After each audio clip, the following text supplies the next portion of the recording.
In today's video, I'm going to teach you how to add a photo gallery in Wix Studio.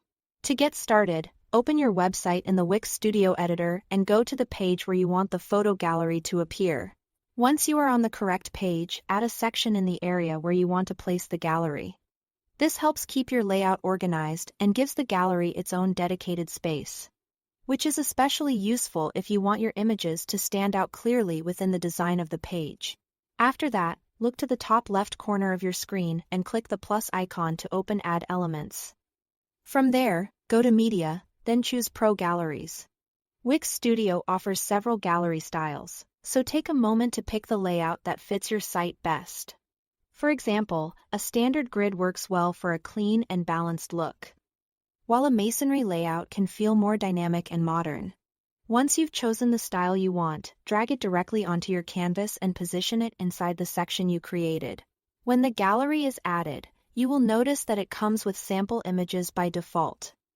That's completely normal.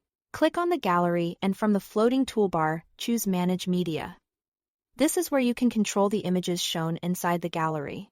Remove the default photos so your gallery is ready for your own content. Then click Add Media and upload the images you want to use from your computer. As you upload, try to use clear, high-quality images so the gallery looks polished and professional on your live site. Once your images are in place, you can fine-tune the way the gallery looks.